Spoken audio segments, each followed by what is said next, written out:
भारत सम्मान का साक्षात्कार हो तो कानून व्यवस्था की अगर बात ना की जाए तो वह साक्षात्कार ही जो है अधूरा रहता है। तो इस बात को आप मानते हैं ना कि किसी भी परिवार का कोई सदस्य चला जाता है तो वो चाहता है कि हमारे परिवार के सदस्य को मारने में जिस जिसका भी हाथ हो सभी कोई जेल जाए। यदि वही जाकर के बोलता है कि नहीं ये बेगुनाह को आप जो है जेल में डाल दियो और गुनाहगार जो है खुलेआम घूम रहा है, ये समझ से परे है, इसलिए मुझे यह बात जो है बोलना पड़ रहा है। सीधा संदेश जो है कानून के उन रखवालों तक पहुंचनी चाहिए जो इस विवेचना को जो है तोड़ मरोड़ के जो है पेश किए हैं। इसलिए मेरा स्पष्ट निर्देश है, जहाँ कहीं पर भी कोई आपराधिक घटना घटित होता है उसका निष्पक्ष रूप से विवेचना कर उसके खिलाफ कार्रवाई करना चाहिए और दोषी व्यक्ति बचना नहीं चाहिए और कोई भी निर्दोष व्यक्ति उसमें फंसना नहीं चाहिए। इस वादा के अनुसार हमने आपको बोला था कि जनता के आरोप रहेंगे और सीधा विधायक से जवाब मांगा जाएगा।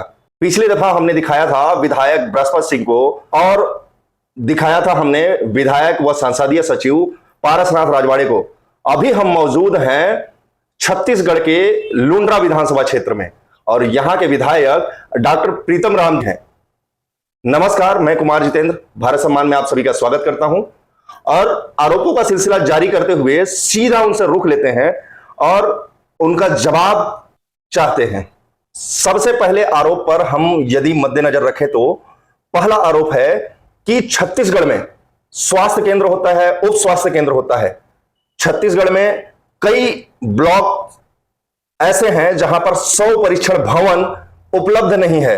उसके बारे में आपने क्या पहल की? आप एक पेशे से डॉक्टर हैं और डॉक्टरों का ही दर्द जब हमने जानने की कोशिश किया तो बोले कि किसी भी ब्लॉक में जो सुविधा जो 100 परीक्षण भवन में होता है वो सुविधा कहीं पे भी नहीं है। इस बारे में आपका क्या कहना है?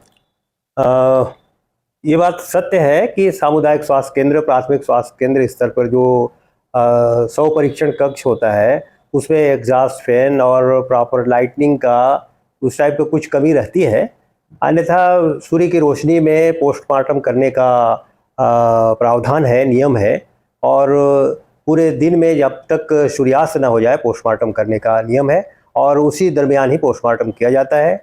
मैं 23 साल तक बीएमओ मेडिकल ऑफिसर के रूप में काम किया हूं और हजारों पोस्टमार्टम, एमएलसी, न जाने कितने लोगों का मैंने किया है। आप उस दौर से होके गुजरे हैं, इसीलिए उस दर्द को बयां करने की आवश्यकता है कि वास्तविकता में वहां पे परीक्षण सौ में ये सारी सुविधाएं होनी चाहिए कि नहीं होनी चाहिए। क्यों? क्योंकि जो सुविधा से जो है डॉक्टर वंचित हैं अभी तक। तो ठीक उसी तरह मृतक के परिजनों से अगर हम बात करें तो मृतक के परिजन भी हलाकान होते हैं, जैसे मौसम यदि सही ना हो तो उसके कारण। जी हाँ, इस टाइप का रहता है और मैंने शासन के समक्ष इस बात को रखा है कि सभी 100 परीक्षण कक्ष वेल इक्विप्ड हो, उसमें सभी सुविधाएं हो, एग्जॉस्ट फैन का व्यवस्था हो, जिससे कि जो सड़े गले लाश प्यूट्रीफाइड बॉडी है वो सब स्थितियों में डॉक्टर जो है बहुत आसानी से, बहुत सुविधाजनक तरीके से उसका पोस्टमार्टम कर सके। आप पेशे से डॉक्टर हैं, फिर से मैं बता रहा हूं, हमारे जो नए दर्शक हैं उनको बताना उचित है कि आप पेशे से डॉक्टर हैं और आपके ही क्षेत्र में बताया जाता है लोगों के द्वारा कि स्वास्थ्य जो असुविधाएं हैं, अव्यवस्थाएं हैं, तो वो क्यों मतलब ऐसा है? ये कहना सही नहीं है। ये वर्तमान में जितने भी स्वास्थ्य संस्थाएं हैं, चाहे उप स्वास्थ्य केंद्र हो, प्राथमिक स्वास्थ्य केंद्र हो, सामुदायिक स्वास्थ्य केंद्र हो, जिला चिकित्सालय हो, मेडिकल कॉलेज हो, पहले के तुलना में काफ़ी व्यवस्थाएं दुरुस्त किया गया है और सभी सुविधाएं मुहैया किया गया है। शासन के द्वारा मुख्यमंत्री हाट बाजार केंद्र भी संचालित किए जा रहे हैं, जिसमें बाज़ारों में लोग बाग जाते हैं, अपना स्वास्थ्य परीक्षण करते हैं और अपना जो भी परीक्षण में आता है उसके रिपोर्ट के आधार पे डॉक्टरों के द्वारा दवाई भी वितरण किया जाता है। इस तरह से हर स्तर पे गांव-गांव में मितानिन है, आंगनबाड़ी कार्यकर्ता हैं और उप स्वास्थ्य केंद्र हैं, तो तमाम सभी संस्थाओं में बहुत अच्छा व्यवस्था है और सभी स्तर पे ये सब सुविधाएं दिया जा रहा है। पिछले बार जो वैश्विक महामारी कोरोना का हुआ था वो एक अपवाद है जहां अप्रत्याशित रूप से पूरे संसार में कोरोना का कहर बरपा था और उसमें कई लोगों का जान भी गया और उस विषम परिस्थिति में हमारे छत्तीसगढ़ शासन के द्वारा बहुत सारी सुविधाएं मुहैया कराई गई ऑक्सीजन बेड लगाया गया, ऑक्सीजन का व्यवस्था किया गया। एक तरफ तमाम दावे आपके द्वारा जो है की जाती हैं कि ये सुविधा कराया गया, वो सुविधा कराया गया। हम वहाँ के क्षेत्र के लोगों से हमने बात किया तो बोले आप जनसंपर्क नहीं कर पाते, लोगों से मिल नहीं पाते हैं। क्योंकि मेरी जानकारी के अनुसार में आप दूसरे बार के विधायक हैं। पिछले मर्तबा जो है वो सामरी विधानसभा क्षेत्र के विधायक रहे, वहां आप राजपुर में रहते थे। उसके बाद जो है आपका जो घर है, निवास है जो है अंबिकापुर में भी है और लुंड्रा में भी है, तो अपने क्षेत्र में कम दिखाई देते हैं, ऐसा आरोप लग रहा है। ये कहना सही नहीं है। पूरे क्षेत्रों में 254 हमारे बूथ हैं, सभी जगहों पे हमारा सतत भ्रमण होता रहता है और एक एक दिन में 5 जगह 6 पंचायत में हम लोगों का जनसंपर्क होता है। वहाँ पर लोगों से मिलना जुलना रहता है, उनकी समस्याओं का जानकारी लेते हैं। इस पर एक और आरोप लग रहा है कि जो आपसे संपर्क करने आता है तो आपके एजेंट से उसे होकर के गुजरना पड़ता है। नहीं, ऐसा ये बिल्कुल गलत है। मेरे पास कोई ऐसे एजेंट नहीं है। सीधे हम जो है पब्लिक से जुड़े हुए हैं। जो भी जरूरतमंद व्यक्ति है हमसे मिल सकता है, अपना समस्या रख सकता है और हम उनकी समस्याओं को यथासंभव दूर करते हैं। छत्तीसगढ़ में जो है 2 खेमा प्रमुख रूप से सरगुजा में सक्रिय है, जो बताया जाता है कि छत्तीसगढ़ राजनीतिक में कि एक टी.एस. सिंहदेव का खेमा है और दूसरा जो है खुद मुख्यमंत्री भूपेश बघेल का खेमा है। आप जो है दूसरे खेमे से आते हैं, टी.एस. सिंहदेव खेमे से। एक और है विधायक, वह पूर्व मंत्री अब कहलाने लगे, डॉक्टर प्रेमसाय सिंह। तो डॉक्टर प्रेमसाय सिंह को पद से इस्तीफा देना पड़ा और उसी खेमे से आप भी आते हैं, तो आप डमी कैंडिडेट कहलाते हैं, ऐसा लोगों का कहना है। तो इस बारे में आपकी क्या राय है? ये कहना सही नहीं है। सबकी अपनी अपनी एक जवाबदारी रहती है, अपने अपने क्षेत्र के प्रति रहती है। छत्तीसगढ़ में कांग्रेस की सरकार है, सरकार के प्रति एक विधायक का जवाबदारी रहता है, जिम्मेदारी रहता है और खेमेबाजी जैसी कोई बात नहीं है। हमारे मुख्यमंत्री सम्माननीय भूपेश बघेल जी हैं और सरगुजा में सरगुजा महाराज सम्माननीय टी.एस. सिंहदेव जी हैं। सभी का अपना एक अलग एक कद है और क्षेत्र में उनका प्रभाव है। और मैंने 2013 में जब विधायक था उस समय भूपेश बघेल जी प्रदेश के प्रभारी थे, प्रदेश के अध्यक्ष थे प्रदेश कांग्रेस कमेटी के, और सम्माननीय टी.एस. सिंहदेव जी नेता प्रतिपक्ष के रूप में काम करते थे। हमने उनके साथ समन्वय बना करके समान रूप से सब काम करते रहे। आपके क्षेत्र से इस तरह की घटनाएं सामने आती है, आज भी कई किलोमीटर तक जो है 100 को जो है खाट में लेकर के जाए, जो कभी भी आए गाहे बगाहे जो है मीडिया की सुर्खियों में आते रहती हैं, खाट में 100 को लेकर के जाए। ऐसा कुछ घटनाएं नहीं रहती है और अधिकांश जो है शासन के द्वारा संवहन का सुविधा उपलब्ध रहता है। अगर कोई मृतक या किसी घटना की वजह से उसका मृत्यु हुआ या पोस्टमार्टम करने की आवश्यकता पड़ रही है तो उसको जो है संवहन से पोस्टमार्टम स्थल तक लेके जाया जाता है और पोस्टमार्टम के पश्चात उसको 100 को जो है उनके गृह ग्राम तक पहुंचाने का व्यवस्था शासन के द्वारा है। और कहीं ऐसा कुछ दुर्लभ ऐसा कोई स्थिति हो सकती है कि वाहन उपलब्ध ना हुआ हो, लेकिन मेरे संज्ञान में ऐसा नहीं है। सभी जगह ये सभी सुविधाएं उपलब्ध रहती हैं और लोगों को मिलती है। ये एक आरोप और भी है जिसमें यह बताया जा रहा है कि फॉरेस्ट के लैंड में अतिक्रमण करना गलत बात है, हम भी उस चीज को मानते हैं, लेकिन एक गरीब आदिवासी का घर ही जला दिया जाता है अतिक्रमण के नाम पे और आप मौन रहते हैं। इस पर आपका क्या कहना है? नहीं, मैं स्वयं भी उस गांव में गया था, घटनास्थल पे पूरे गांव वालों के साथ बैठा था। ऐसा कोई बात नहीं हुई है। उसको मीडिया के माध्यम से और अन्य माध्यम से कुछ ज़्यादा उसको बढ़ा चढ़ा करके बताया गया, लेकिन जला था इस पर तो आपको प्रतिक्रिया देनी पड़ेगी। जनता जो नहीं, मैं स्वयं भी वहाँ गया था और जो मैंने पहले ही सवाल में यह जोड़ दिया था कि अतिक्रमण करना गलत बात है, लेकिन अतिक्रमण किए हुए लोगों का भी एक तरीका होता है हटाने का और पूरा अधिकार होता है विभाग के पास में कि वो अतिक्रमण को हटा सके, लेकिन जलाना कहाँ तक उचित है? नहीं, ऐसा कुछ उनका झोपड़ी उपड़ी जलाया नहीं गया था और वहाँ पर जहाँ पर चूल्हा चौकी वगैरह रखा हुआ था तो वहाँ पर आग था और वैसा कुछ नहीं है कि कोई भी उसके झोपड़ी को आग लगा दिया गया हो या जला दिया हो।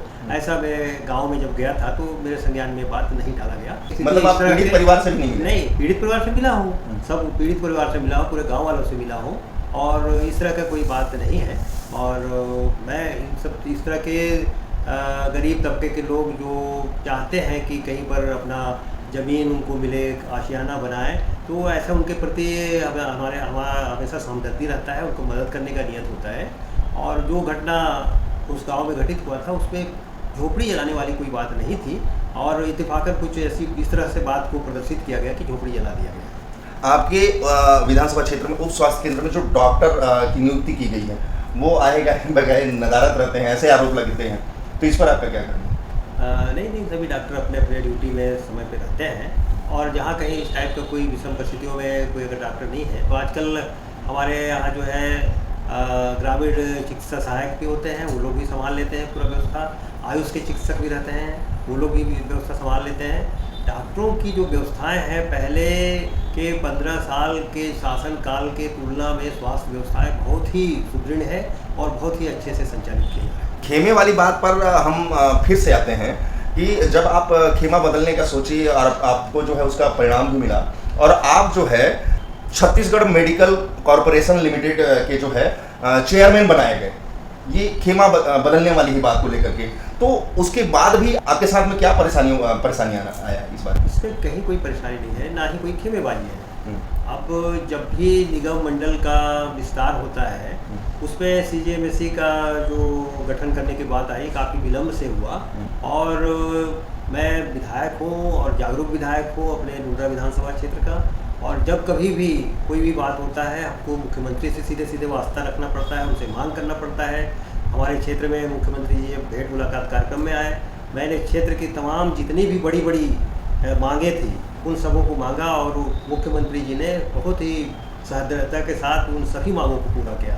चाहे वो धौलपुर में कॉलेज की बात हो, एसडीएम कोर्ट की बात हो, लुंड्रा में सहकारी बैंक पहले खेमे से कहीं असहज तो नहीं हुए आप? ना, कहीं ऐसा कोई खेमेबाजी या उस टाइप का हमारा बिल्कुल नहीं है। सभी लोगों के साथ समन्वय है, सभी लोगों के साथ बढ़िया से तालमेल के साथ क्षेत्र के विकास के लिए। अच्छा, एक सर्वे किया गया है जो कांग्रेस पार्टी के द्वारा ही किया गया है, जिसमें कई विधानसभा क्षेत्र के उम्मीदवार को जो है वो सर्वे सूची के आधार पर कमजोर बताया गया है कि उन्हें और ज़्यादा मतलब हार का सामना करना पड़ सकता है, ऐसा कुछ सर्वे में।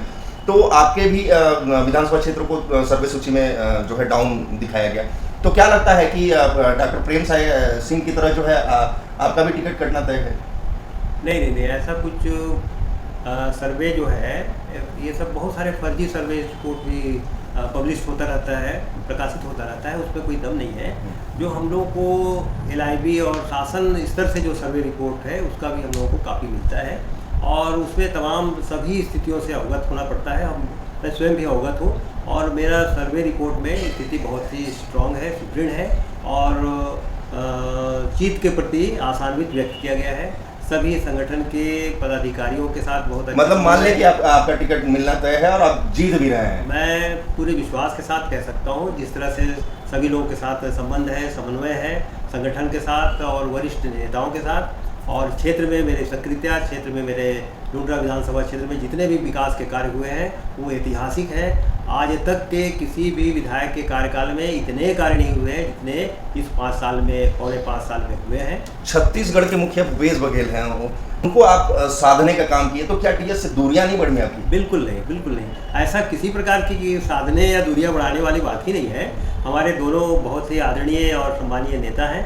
हम दोनों के मार्गदर्शन में और उनके राय मशविरा से हम क्षेत्र में विकास के काम करते हैं। बहुत सारे स्वीकृतियाँ मिलती हैं, सौगातें मिलती हैं, और इस तरह से कहीं पर भी कोई गुटबाजी या खेमेबाजी की बात नहीं है। आपके ही क्षेत्र में एक कुंदी कला जगह है जहां पर अल्पसंख्यक समुदाय के विरुद्ध जो है आर्थिक बहिष्कार का जो है शपथ लिया जाता है, तो किसके द्वारा इतने भारी संख्या में शपथ दिया जाता है, उस पर भी जो है आप मौन रहे? आज हम सब लोग कुंदी कला के पवित्र भूमि पर संकल्प लेते हैं कि शपथ लेते हैं कि आज से हम हिंदू किसी भी मुसलमान दुकानदार से किसी भी प्रकार का सामान का खरीदी बिक्री नहीं करेंगे। वो कुंदी में जो घटना घटित हुई थी वो एक बहुत ही सामान्य सी घटना थी, लेकिन उसको जो है हमारे विपक्षी पार्टियों के द्वारा प्रायोजित करके उसको सनसनीखेज रूप दिया गया, और एक अल्पसंख्यक समुदाय विशेष को समाज से बहिष्कार करने का, आर्थिक बहिष्कार करने का जो शपथ दिलाया गया था वो सभी जगह उसका जो विरोध किया गया, और वो गलत बात था, और उसका समुचित रूप से विरोध किया गया और सभी लोग इसमें सहभागी थे। मैं स्वयं भी उस गांव में, प्रभावित गांव में कई बार दौरा किया और ऐसा कोई भी बात नहीं है। उस गांव में सभी समुदाय के लोग बाग परस्पर बहुत ही प्रेम से सौहार्दपूर्ण वातावरण में रहते हैं और कोई दल विशेष के लोग बाग जिनका आपस में घृणा, नफरत, द्वेष क्षेत्रवासियों को एक संदेश भी भेजिए कि ऐसा यदि हो तो क्या आप करना चाहिए। नहीं, मैं पूरे क्षेत्र में संदेश है और मैं अभी आपके माध्यम से भी संदेश देना चाहता हूँ कि हमारा लुंड्रा विधानसभा क्षेत्र में शुरू से ही पूरे अलग अलग समुदाय के लोगों के बीच में बहुत ही अच्छा परस्पर सहयोग और तालमेल रहता है और समन्वय रहता है। सभी बहुत ही प्रेम से सद्भावना पूर्वक वह जीवन यापन करते हैं। भारत सम्मान का साक्षात्कार हो तो कानून व्यवस्था की अगर बात ना की जाए तो वह साक्षात्कार ही जो है अधूरा रहता है। तो हम अभी लौटते हैं कानून व्यवस्था पर। तो बताया जा रहा है, यह आरोप है कि आपके क्षेत्र में कानून व्यवस्था बद से बदतर हो गया है। मैं उदाहरण सहित बताऊंगा, पहले आपका मत जानना चाहता हूँ। नहीं, मैं इस बात से सहमत नहीं हूँ। हमारे क्षेत्र में कानून व्यवस्था बढ़िया से संचालित है।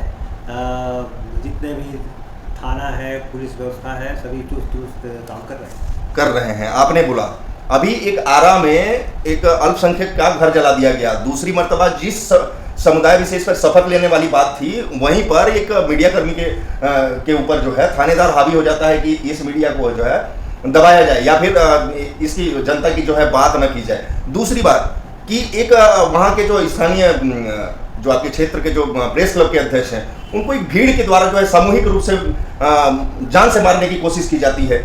उस पर भी आप मौन रहते हैं, कहीं पर भी आपकी कोई टिप्पणी नजर नहीं आती है, न ही आज तक उन दोषियों को पुलिस पकड़ पाई है। इसलिए यह सब बोलना जरूरी है। नहीं,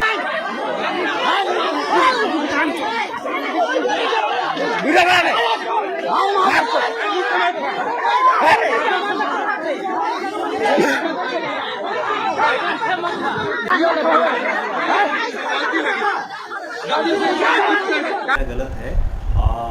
एक घटना मेरे को याद है, इस टाइप का जानकारी मिली थी कि एक आपके मीडिया के साथी और हमारे भी बहुत करीबी हैं, वो क्षेत्र में कोई ज़मीन का मामला को लेकर के वहाँ पर बड़ा तनावपूर्ण स्थिति बनी और वहाँ पर जाकर के एक पक्ष विशेष का बात रखा जा रहा था। उसी बात को लेकर के गाँवों के बीच में बड़ा आक्रोश हुआ और उनके साथ झूमा झटकी हुई थी और उन्होंने जो शिकायत किया था। नहीं, ये झूमा झटकी वाली बात बिल्कुल गलत है। वीडियो वायरल हुआ था, बकायदे उसमें मारते हुए लोग दिख रहे थे। हाँ, इस संबंध में मैंने उसको देखा था और मैंने पुलिस विभाग को समुचित रूप से कार्रवाई करने के लिए मैं निर्देशित भी किया था और अब उसके संबंध में क्या कार्रवाई हुई इसका मुझे अभी जानकारी नहीं है। क्षेत्र के विधायक होने के नाते आपको सूद लेनी थी। हाँ, लेकिन मैंने निर्देशित किया था उसके संबंध में कि जो गलत किया है उसके खिलाफ कार्रवाई हो और निश्चित रूप से आगे उसके संबंध में कार्रवाई हुआ है और आगे जो कुछ भी हो सकता है उसके संबंध में हम संज्ञान में लेकर के कार्रवाई करेंगे। अगला जो आरोप है, क्या लुंड्रा एक सांप्रदायिक गढ़ बनने में आपकी मौन सहमति ना माना जाए? बिल्कुल नहीं। लुंड्रा परस्पर सद्भावना, सहयोग और सभी संप्रदाय के लोगों के बीच में बहुत ही सरस और मधुर संबंध है और आगे भी बना रहेगा। और मैं जहाँ कहीं पर भी इस तरह की जो कोई अगर इस संबंध को तोड़ने का के लिए प्रयास करते हैं और कोई फिरका परस्त कोई ऐसा कोई उदंड उपद्रव करते हैं तो उनके खिलाफ सख्त कार्रवाई की जाएगी। एक मामला शायद आपके जहन में आया हो या ना आया हो, तो मैं आपको दुरुस्त करा देना चाहूँगा कि एक युवक की हत्या हो गई और उसके आरोप में जो है उसी की प्रेमिका को जो है जेल भेज दिया जाता है, जबकि मृतक के परिजनों ने यह आरोप लगाया कि पुलिस विवेचना अपूर्ण है, मतलब आरोपी कोई और है। तो वो आज तक पुलिस के हथे ना आना और मृतक की प्रेमिका जो है आज भी जेल में होना, इसको आप किस नजरिए से देखते हैं? जितने भी आपराधिक प्रकरण घटित होते हैं इस पे जो भी सीधा संदेश जो है कानून के उन रखवालों तक पहुंचनी चाहिए जो इस विवेचना को जो है तोड़ मरोड़ के जो है पेश किए हैं। इसलिए मेरा स्पष्ट निर्देश है, जहाँ कहीं पर भी कोई आपराधिक घटना घटित होता है उसका निष्पक्ष रूप से विवेचना कर उसके खिलाफ कार्रवाई करना चाहिए और दोषी व्यक्ति बचना नहीं चाहिए और कोई भी निर्दोष व्यक्ति उसमें फंसना नहीं चाहिए। इस बात को आप मानते हैं ना कि किसी भी परिवार का कोई सदस्य चला जाता है तो वो चाहता है कि हमारे परिवार के सदस्य को मारने में जिसका भी हाथ हो सभी कोई जेल जाए। यदि वही जाकर के बोलता है कि नहीं ये बेगुनाह है, जिसको आप बेगुनाह को आप जो है जेल में डाल दियो और गुनाहगार जो है खुलेआम घूम रहा है, ये समझ से परे है। इसलिए मुझे यह बात जो है बोलना पड़ रहा है। मैं इसको संज्ञान में लूँगा और जो भी ऐसा स्थिति अगर होता है मैं पुलिस विभाग को निर्देशित करूँगा कि बिल्कुल निष्पक्ष रूप से जांच करें और कोई भी दोषी व्यक्ति बचने ना पाए। इस मामले में हम स्वच्छ नजर अपनी रखे हुए हैं और जैसे ही इसमें हमारी पड़ताल पूरी हो जाती है तो हम एक बार आपको रूबरू जरूर कराएंगे कि कहां पर त्रुटियां हुई और कानून के रखवाले आखिरकार इतनी मदमस्त शैली में क्यों चल रहे हैं। फिर मिलेंगे हम अगले वीडियो में, अगले विधानसभा क्षेत्र में किसी और विधायक के साथ। तब तक के लिए इस वीडियो को लाइक करें, चैनल में अगर नए हों तो सब्सक्राइब करें और शेयर करना ना भूलें। धन्यवाद। भारत सम्मान, हो जाओ सावधान।